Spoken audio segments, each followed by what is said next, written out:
Здесь можно, скажем так, анализировать точки зрения, которые есть. Там есть точка зрения, что это чисто население Астраханского ханства, есть то, что это чисто ногайское население, да, и сейчас вот получается это больше такой комбинированный подход, да.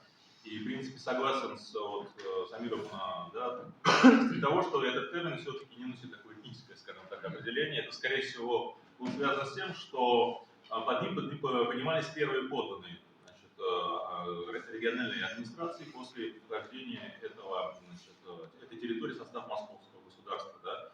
И понятное дело, что здесь какой-то компонент был связан с Астраханским ханством, но мы видим, что была активная миграция ногайцев на эту территорию после распада Ногайской Орды.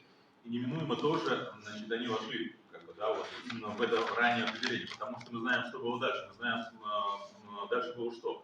Этот термин, он стал распространяться и на десантцев, то есть они тоже потом были приписаны к обществу якутских татар. И получается так, что здесь реально определяющим в этническом плане все-таки был вот этот ногайский, скажем так, момент, ногайский компонент.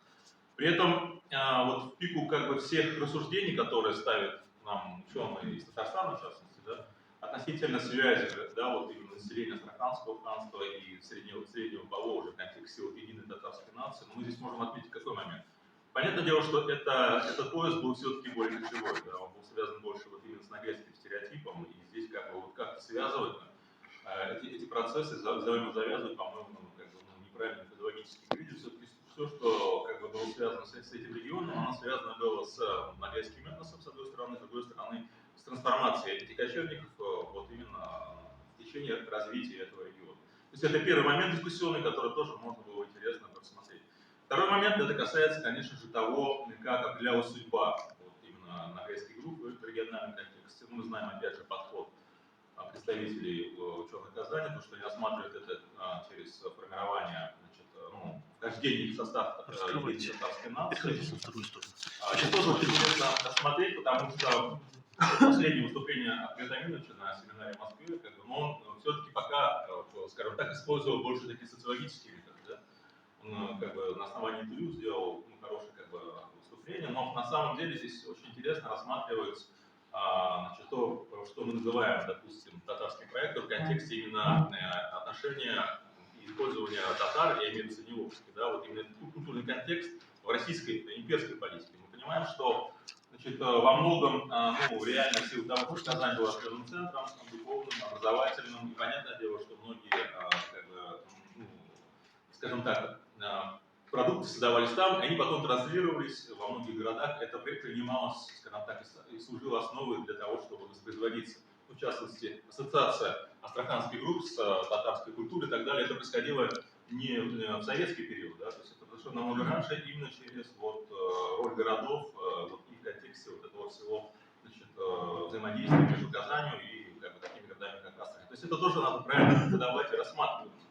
Еще один аспект, конечно же, почему и как происходит реминисценция ногайского самосознания, в силу того, что ногайское население было в советское время записано татарами и проводилась уже политика татаризации через образовательные организации, да, то здесь понятное дело, что мы можем отметить такой первый факт, да, то, что с 60-х годов образование на родных языках прекратилось. Да, то есть реально мы видим, что уже определенный момент влияния уменьшается. Это первый момент.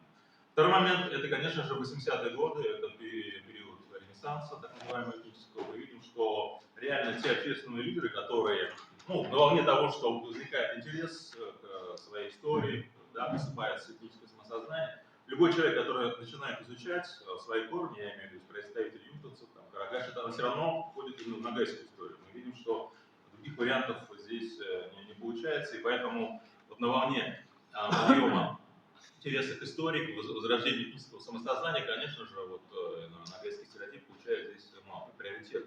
Не говоря уже о языковых особенностях, культурных особенностях, это все нужно учитывать.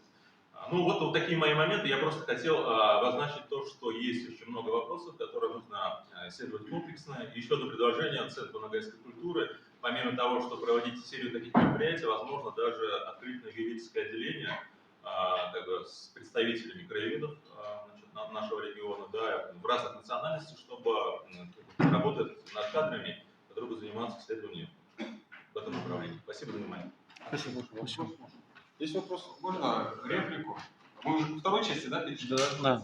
Спасибо большое за доклад. Действительно интересно, актуальный вопрос подняли по поводу, через какую призму мы должны рассматривать, ну, в данном случае, казанский татарский дискурс. Да?